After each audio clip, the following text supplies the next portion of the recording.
Welcome to Xagility. I'm your host, John Coleman.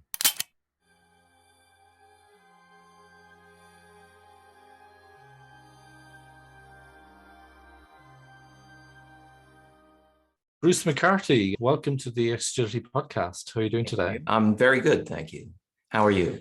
Very good, Bruce. Thank you so much. Which part of the world are you in today? I'm in the suburbs of Boston, about 25 miles. Here in my home office. During the pandemic, I've been very lucky that I already had a home office with the most critical high-tech feature, a door I can close. That's very important. Actually, I've got my own door closed here today as well, so I can relate to that. I'll be in Boston in early June, actually. I love going to Boston. I get there usually once a year. Mm-hmm. But it's been a weird couple of years, but I'm just back from New York, as it turns out. So my travel is ticking up again, thankfully. I'm just back from Cambridge and London, actually. I spoke at the Business of Software conference, and it was good to be back with people again. Yeah, absolutely. I can relate to that. I went to a conference 2 weeks ago in London. This is a CCon conference, and simple little things like seeing which stands had the biggest crowds and which books everybody was trying to get signed and so on. I thought that was really interesting. You don't see that online. Bruce, you wrote 2 books yourself, actually, and one of them is Product Manager versus Project Manager. You wrote that on your own. And then with some colleagues, C Todd Lombardo, Evan Ryan, I believe, and Michael Connors, who wrote Product Roadmaps Reloaded,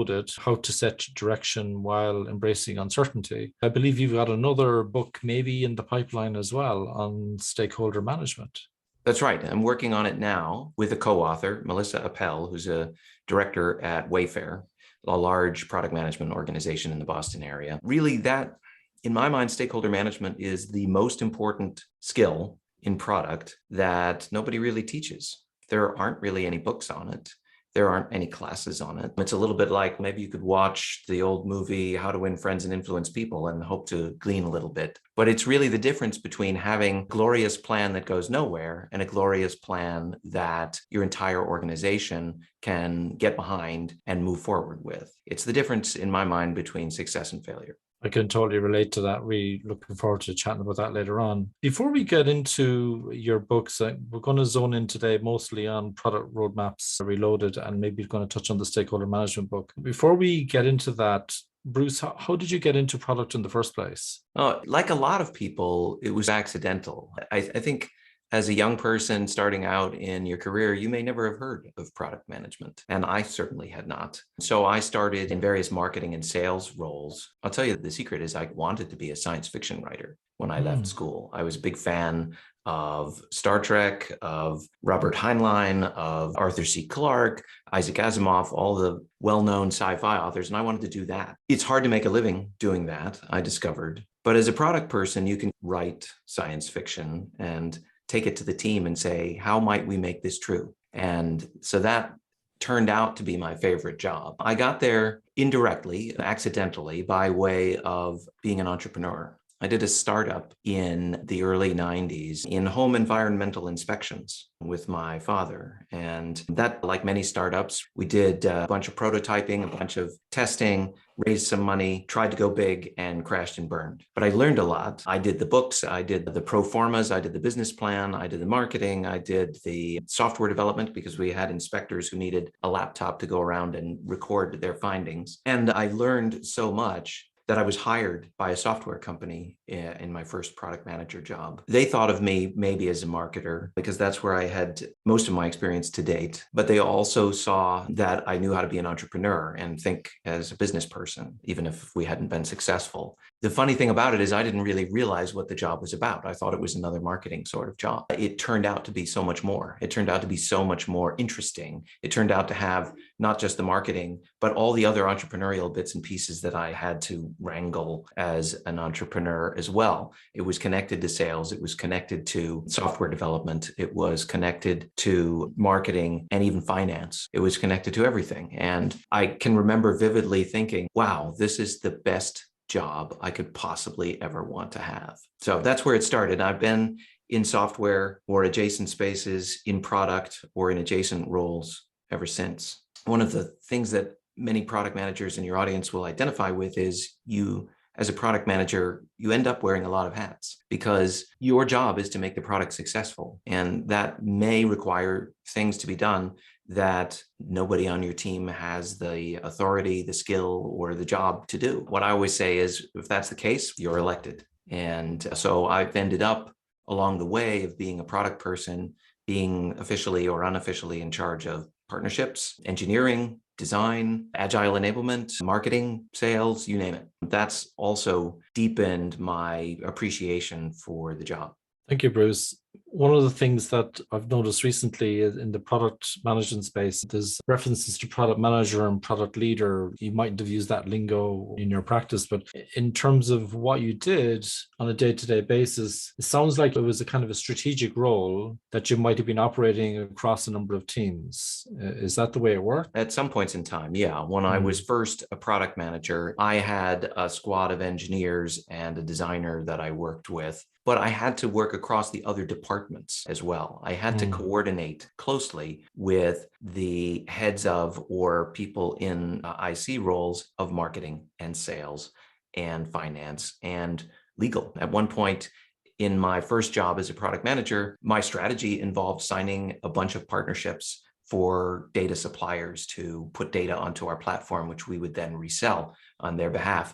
And over 2 years, I signed about 30 of those agreements and got to know our in-house counsel very well as we negotiated all of those agreements. I never thought about that actually, because a lot of the time people talk about talking to customers and end users, but actually talking to suppliers as well to get content in a similar way to, I guess, Apple when they had to get the music. They had the platform, but they needed to get the music. I guess it's the same for Spotify. And it was very similar in that we were creating a marketplace for resale of this data. And I needed to convince these suppliers that it would be profitable for them and also safe, that it would not cannibalize their existing. It's almost like eco-cycle management, the whole ecosystem rather. Yeah. That's right. So one of your books was Product Manager versus Project Manager. And I do training from time to time and descaling for agility and Scrum, Kanban, Lean UX and stuff like that. And I find that even when I mentioned the expression product manager, people conflate it almost immediately to project manager. It's like I use different words. I said product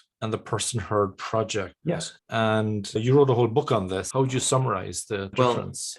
O'Reilly asked me, my publisher for Product Roadmaps Relaunched, asked me to write the book because it was a question that they were getting quite a lot. It is a common confusion. And I think it just comes down to not having heard of the term product management before. Most people have heard of a project manager. They have not heard of the other. So the two get conflated because they're almost the same spelling and one is more familiar. In my mind, there is a clear difference in terms of strategy versus tactics. In my mind, the job of the project manager is to ensure that we deliver on a plan, on a set of commitments to time, scope, and budget. And that's critical. A good product manager needs to depend on a good project manager for delivery on time, on budget, within the scope, et cetera. And so that job is all about managing resources, budgets, time, people, and scope. But the product manager's job is to ensure success. And that may be entirely dependent on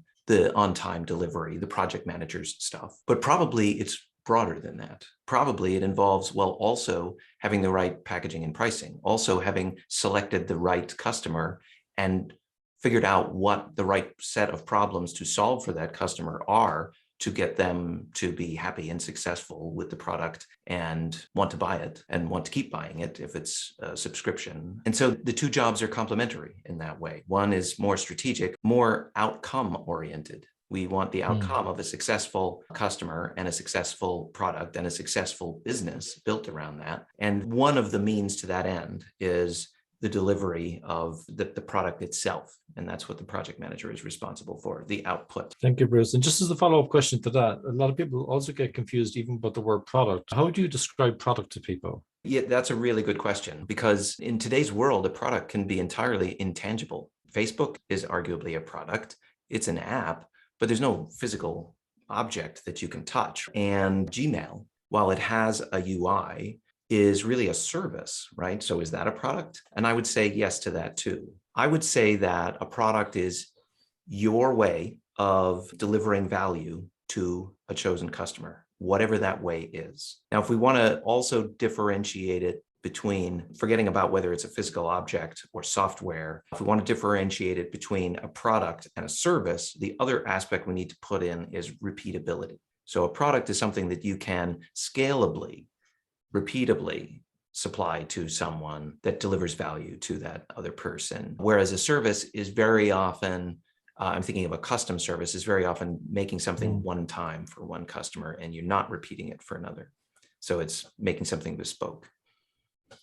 Thank you. People often ask me about this as well, and I have a habit of oversimplifying. And sometimes I say to people about products that it's something that an external customer would recognize and they probably pay for it. It mightn't be their money or their data, but someone pays for money or data in a sense. I like that, but it leaves out Facebook because the people who choose to use Facebook aren't paying for it. Also, it leaves out internal products. And I think that's another important thing to consider is many IT departments around the world are responsible for creating and maintaining products that their internal fellow employees use, and there's no money exchanging hands there. And unfortunately, sometimes the employees don't have any choice about using it. It's a monopoly within the company. Sometimes they do, though. So that's worthwhile considering. There's one other kind of radical definition that I like. Radhika Dutt, a friend, wrote a book called Radical Product Thinking a year or two ago. And in it, she posits that the definition of a product is it's your way of changing the world. Oh, I like that. And I like that because if you think about it, that's actually right. It's a means for changing the world, changing the customer's world, and hopefully also changing the world of your company, making it successful. Thank you, Bruce. That's really useful insight.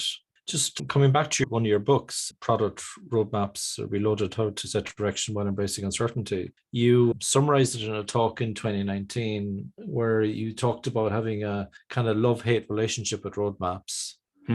And I wonder if you could start, first of all, with maybe what you think a roadmap is, because a lot of people also have a kind of preconceived idea what it is. And I think you've got some ideas around that. Well, if you ask someone what is a roadmap, usually they say it's a schedule of when features will be delivered. So it's features and dates. And I think that's wrong. I don't think there's anything wrong with a schedule of feature delivery dates. In fact, I think you need that. It's called a delivery plan or a project plan. So it's the sort of thing your project manager or program manager might be in charge of. But it's a separate thing from what I think of as a proper roadmap, which, again, making that distinction between project and product is more strategic. Think about it like a GPS. GPS is different than a simple set of turn-by-turn directions. You tell the GPS the destination that you're headed for, and it plots a route and a set of turn-by-turn directions for getting there, but it adjusts as you go based on conditions. So if you learn, oh, there's traffic building up ahead, or there's construction, or if you stop off for pizza and you make a detour, the GPS will always recalculate the best next steps from right here toward your destination. Whereas a set of turn-by-turn directions are fixed, and they may or may not be, after the first few steps, the right thing to do next. And so a roadmap should be flexible in that way and frequently updated, at least quarterly, if not monthly. I have friends who basically will update a 4 quarters roadmap every month with the latest information. And by doing so, they're resetting the expectation that a roadmap is somehow a list of promises of future delivery dates to a forecast based on current information, like a weather forecast, that is updated as new information arises. Now, that said, what do we mean by the destination? What do you put into your roadmap GPS? And for me, you put in a customer-oriented vision of the future that you want to achieve. And so you describe a future world in which your product is successful because, to go back to Radhika, it changes the world for the customer in some positive and differentiated way. If you can describe that future world that you're achieving, then you can work backwards and describe the major steps that are going to be required to get there. And that's your roadmap. When you talked about the different steps, if you like, vision, objectives, time frame, disclaimer, and themes, are going to dig into these. If we start off with the vision, do you use time horizons, Bruce, for that? How do people figure out, like, are we looking at 5 years or here, like 1 to 3 years, 6 to 9 months? What are we talking about here? What's your experience with that? It's different for different industries. I think the software industry can move faster than the hardware industry, for example. But I'm thinking that your vision is usually a few years out. It's something that's going to take you a while to get. I usually tell people, think 2 or 3 years in terms of your vision. If you've got a next stage vision that's even more fantastical, that's going to take you 5 years, okay, that's maybe separate. I do like the notion of putting horizons in, but I'm thinking about horizons to reach your vision, maybe 3 steps to reach your Got it. vision. Yeah. So as such, how would you almost break down that vision into more tangible objectives that could be done in a shorter cycle or something like that, so that you can see if you're iterating towards that vision, or maybe even if that vision is wrong, actually, because a lot of the time we might learn stuff that it's unusual, but it could happen, I guess, that we've got the wrong vision, right? So Well, it's actually not that unusual. Most startups fail, and that's because usually it might be that they simply run out of money. It might be that the technology doesn't work. But the most common cause, if you study the whole lean startup movement, is that they're trying to solve a problem that nobody is willing to pay them for, that it's just not a big enough problem or a painful enough problem for enough people. That it's worth having a product in that space. And so a lot of these startups fail by putting their thing out there and then discovering it's not the right thing. It doesn't solve the problem, or it's identified the wrong problem. So I think early stage discovery of what are the problems for your chosen customer, and would something that you could build adequately solve that problem? Not just adequately, actually, would it solve it better than whatever incumbent solution is, whatever the current solution that people use to address the problem is?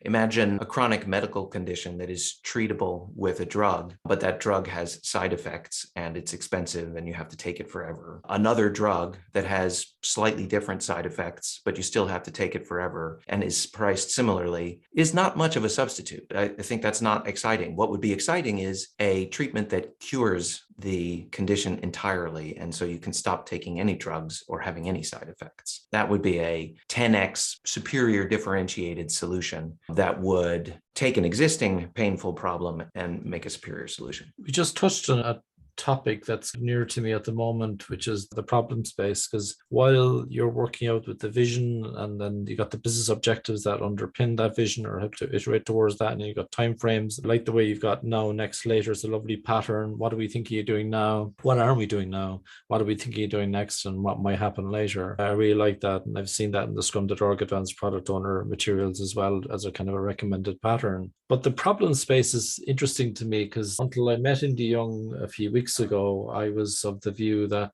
sometimes if you go into the problem space, it's almost like big design up front and you're not getting any feedback from the market.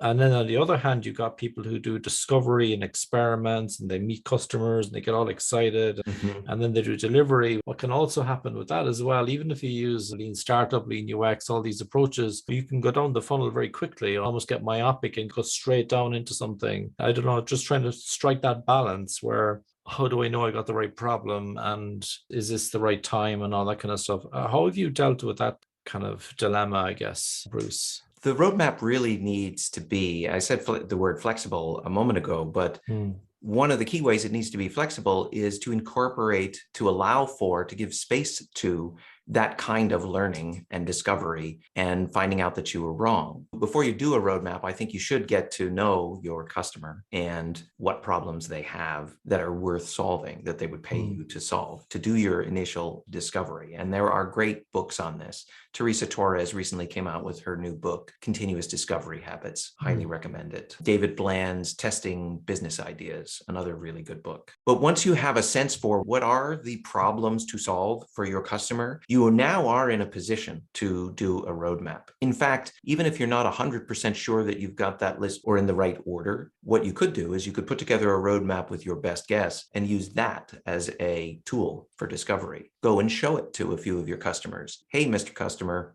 or potential customer, here is our vision of a better future, and you are named in it, but you are the customer named in this better future. And here are the problems that we believe we need to solve in priority order based on how painful they are for you, how important they are for you. Did we get it right? Do you see yourself in this? Or did we leave out something? Or are they in the wrong order? Or did we misunderstand something about your situation, your life, or your job? And you can get very good feedback from folks in that situation when you are seeing how excited they get. I'm thinking of an interview I did with Steve Blank, and he described in enterprise B2B, actually creating a roadmap like that and using it as a pre-sale tool. He brought it to the potential enterprise customer. Will you sign a contract with me? And the customer said, you don't have a product, you just have a piece of paper. And he said, I know, but if we deliver on this, would you buy it? And the customer said, yes. And he said, okay, so sign here. If I never deliver it, you don't have to buy it. It's fully cancelable. But if I deliver it, then you're saying that you will buy it. And that's either a pre-order or a cancelable purchase order or a letter of intent that says, yes, this vision is compelling. And if you build it, I will come.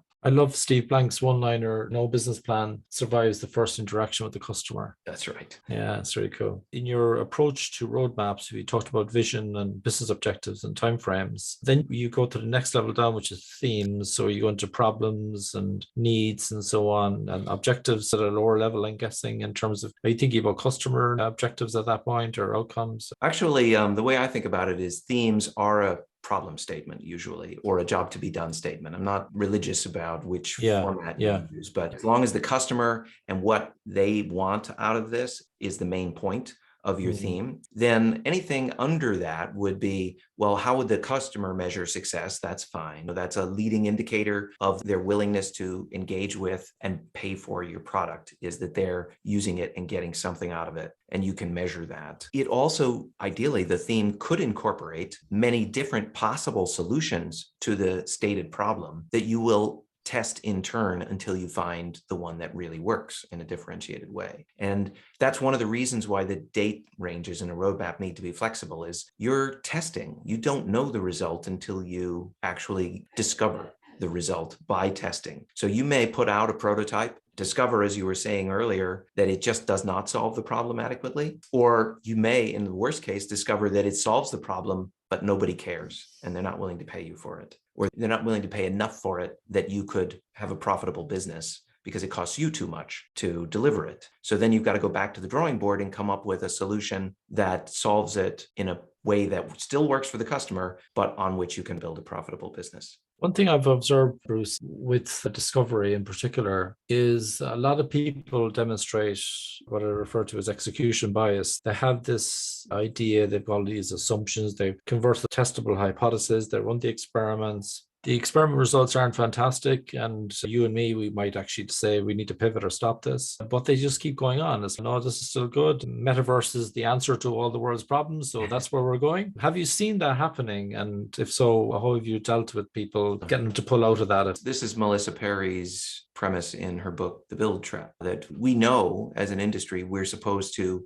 build, test, and learn, and keep iterating until we've got something that tests well, that really does have good results and grows our business. But as an industry, we generally don't do that. We know we're supposed to, but as an industry, instead of build, test, learn, we do build, build, build, or build, ship, build, ship, build, ship. And we've seldom stopped to look back. I see teams all the time building toward a ship date, and I say, this is great, this is exciting, I can't wait to see what the results are. You've, of course, instrumented your product to see how customers are using it, how many are using it, how frequently they're using it. And they're like, oh, yeah, we meant to, but we cut that feature for time. And I'm like, okay, but how will you know if what you have built is successful? And usually they stammer and hem and haw at that point because they don't have a good answer to that. But there is often, I'm going to point a finger here, pressure from senior leadership in a company to ship. And that pressure forces teams to compromise on really what is good for the long-term health of the product and of the company. Yeah, I've seen that too. When I'm helping people, when they're trying to figure out a forecast or something like that, when will it be done is the most annoying question, but it's also an important question, isn't it? Yeah. And I've been using probabilistic forecasts, Monte Carlo probabilistic forecasts, but I've been doing it with health warnings. 85% chance we might deliver by this date, 15% chance we won't. And one of my peers, he uses this extra phrase, which is, and I'll give you a better forecast next week. Yeah. In other words, this one is wrong, you know. Our intelligence, our ability to forecast should improve as the deadline approaches. Yeah.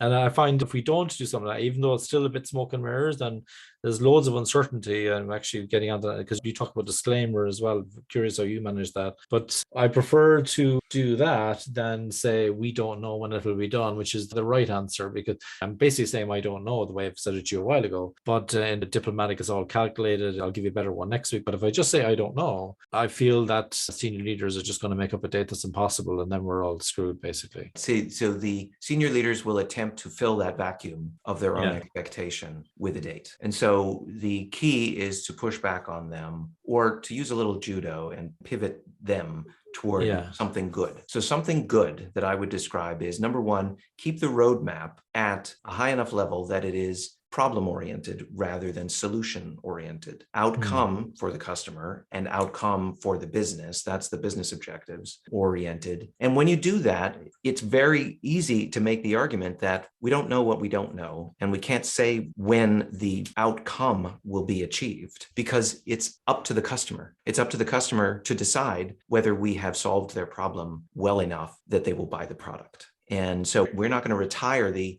problems on the roadmap until the customer tells us, awesome, you solved my problem, move on. So that's why I prefer the now, next, and later. We're going to stay on the now things until the problems in the now column are solved. Then we'll move to the next problems. Now, that said, there's still a hunger for the date, right? So at the next level down of detail, there are specific features, UX changes, and other things unrelated to software, marketing campaigns, pricing changes, a demo at a conference, other things that are one level down in execution detail that could be on a project plan or a delivery plan. And those things, if they are near enough term, if they're in a window of certainty within 6 weeks, 8 weeks, something like that, where we have 80, 90% confidence in what we can deliver when, those things can have dates. Yeah, another technique I learned years ago as well was the transformation map, where you got the time horizons getting more vague as the horizontal time axis elapsed time goes on. That's right. So we might talk about Q1, Q2, H2,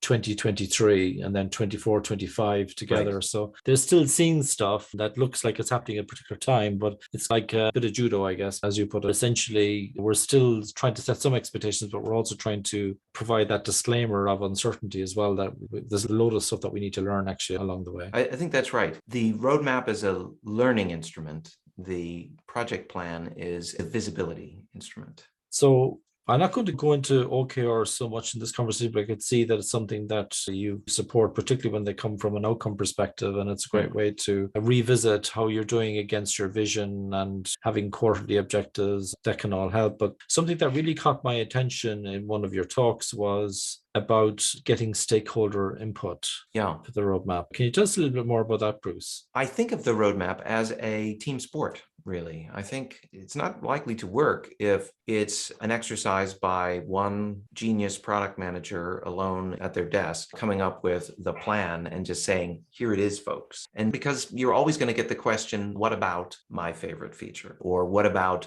this customer segment? Or what about what the competition is doing? Or what about the technical debt? All the different stakeholders within your organization have their own point of view or hobby horse about what should or shouldn't be on the roadmap. And rather than waiting until you have brought the roadmap tablets down from the mountain and having them ask you all these questions that you maybe haven't thought through in detail, or even if you have and you have a good answer, nonetheless, it's much harder to get buy-in from somebody if they've had no hand in the creation. So I find that you get a better result by considering more inputs, but you also get a better bought-in result from around your organization by bringing people into the process itself of creating the roadmap. So I recommend that you run a workshop internally, that you bring the right people to the table, representatives of engineering and design and data science and marketing and sales and finance and professional services into the road mapping process, and run it at the very beginning as a kind of a brainstorm. What do we believe our vision is? What do we believe the business objectives are? What do we believe the problems to be solved for this customer are?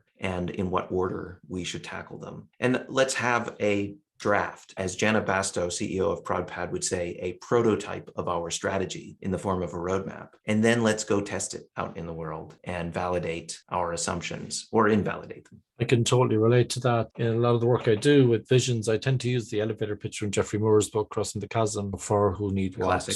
whatever the name of the product is, or what that does what people might think it is, and what's the competitive advantage. And I might add a little twist as measured by to that as well, as a bit of a cheat. But then for objectives, yeah, I agree. I also use the business problem statement. Sometimes I might use just free form. But when I do this with product leaders or senior product owners, what I do is if I'm working with a product owner, not only have I done this with stakeholders, but I've also done with people in the team, like the developers, they might call it in Scrum. And I'd work with the product owner and say, just like you said, we don't want to come down from Mount Sinai with these tablets saying, here is the vision. We don't want to do that. What I want to say is, actually, we think this kind of sucks. Can you come up with a better one? Can we have a little bit of a competition here? Not come up with a better vision. And the same with the problem statement. I find 19 times out of 20, they always come up with something better. And like you say, it's lighting up people inside. It's inspiring everyone that feel they all own it, right? I just did this yesterday with a team of, I think we had about 16 people in the room from one company, all different disciplines, different departments, and so on. And they each took a particular, this is B2B, so they each had a particular type of user with a particular set of jobs to be done. And they went off in Zoom breakout rooms, as we do today, and workshopped the vision for their customer within the overall customer types, and came back.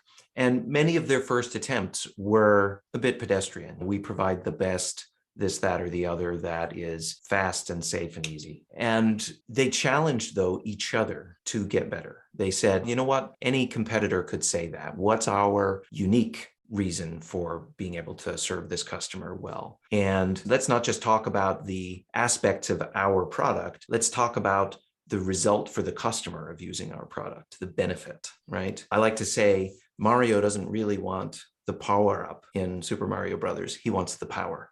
Yeah. Now the power up is the means, but he wants to be Super Mario, be twice as big, twice as fast, invulnerable, and shoot fireballs so he can win. And when I said that, they all went back to the drawing board and they came back inspired and said, oh yeah, this is what you can do with our product. You are going to be so successful and so awesome because you went with us. Yeah, it's like starting with why, isn't it? It's like the Simon Sinek. One of my favorite books.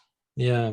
Stakeholder management, you're writing a book about that at the moment. And you mentioned some influencing books that are quite old. And without giving it away, what would be the kind of headline things that maybe we can expect in your book? Many of our product management folks who will be listening, or anybody else who has to deal with input from others around the company, particularly executives, will identify with the situation where you're being asked to add something to the roadmap. You're being asked to do a feature or satisfy the unique needs of one customer. And we often feel helpless in that situation. Some executive with authority is telling us to do this, and yet our job is to make the product successful. So it feels like we're in conflict. It feels like we're in a no-win situation. And the book is about how to have the company win in those situations. It's about how to set up the conditions such that you can have a logical, goal-oriented alignment session with such an executive, acting, even though they are higher placed in the organization, acting as a peer to resolve that conflict. And so we've got a bunch of techniques, some of which will be obvious to experienced product people, like, have you actually set strategic objectives for your product?